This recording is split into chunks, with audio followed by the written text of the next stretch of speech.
Hey guys, welcome back to another episode of Pete's Quarter Life Crisis. In this episode, I wanted to cover the trade dollar. I got my first ever trade dollar recently. It's this 1877 S trade dollar, and I didn't know much about the coin. In fact, it's not a coin, as I found out while I was researching it. So I thought maybe everyone else would find the trade dollar story interesting if you don't know the whole story. So the trade dollar was first minted in 1873, and the reasoning was because we started doing more and more trade with China and Japan and other Asian countries, and what they had what they preferred was the Mexican 8 real in order to do importing. So basically, anybody that wanted to buy goods from China or Japan in the United States had to first go buy 8 reals from Mexico. And this was making a large premium on trade because first you had to buy the 8 reals and they were paying 6, 7, 8, 10% to buy the Mexican 8 reals to then send over to China to do business. So at some point, the United States decided that they could do better. So they came out with the idea of this trade dollar. And part of it is the trade dollar says the fineness on here, as you can see on the back, 420 grains with 900 fine silver. So the Mexican 8 reals were very similar in that they told you how much silver were in them. So in 1873, we started minting these trade dollars to send over to China, and China assayed them and said, "Yep, they're good. We like them. Let's start doing business." So the United States made quite a few of these. They were minted in the millions, but there's far fewer, as we'll find out, that exist now because most of them never came back. So the trade dollar itself was not intended to be named dollar. The original proposed name was just to be silver union, because this is basically what the designers wanted was a stamped ingot with its fineness and weight of silver. And that matched what the Mexican 8 reals did well. It basically told everybody the amount of silver in the coin and the fineness, and that made trade easier because silver was priced in the commodity market. So you knew exactly how much money, and especially back then, you were getting with a silver ingot like this. It was not even intended to be a coin, it was just intended to be an ingot. So interestingly, this failed ultimately as they named it trade dollar, and as well there was a single clause in the bill that ended up minting these trade dollars that made the coins legally $5 in legal tender in the United States, which at the time of this minting and for a few years didn't actually matter because silver was priced high and nobody would have redeemed them for that amount.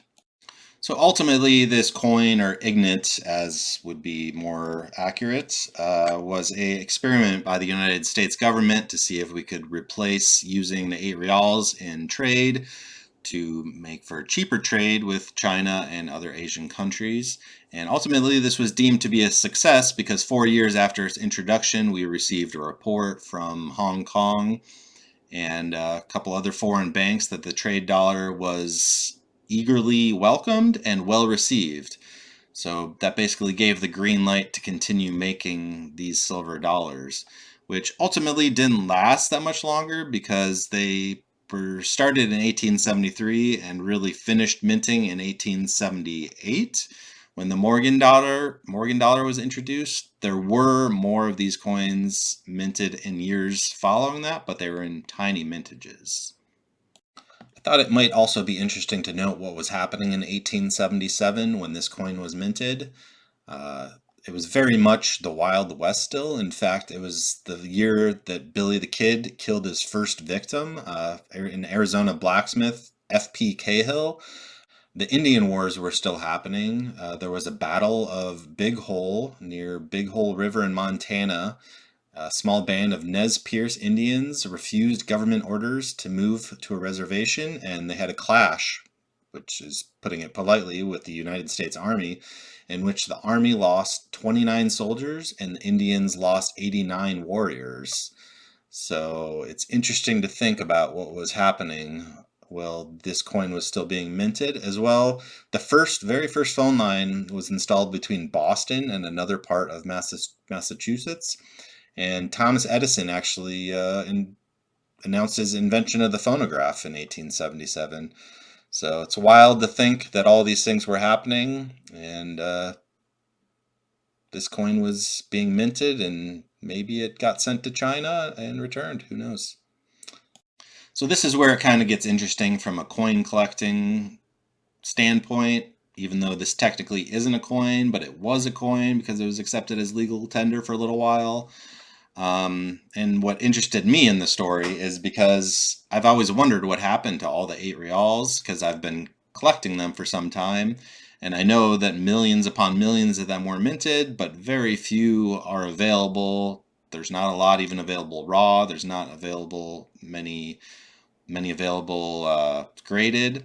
So, it's something that I've always been interested in figuring out what happened to them. And I'm pretty sure it's the same thing that has happened to the trade dollar.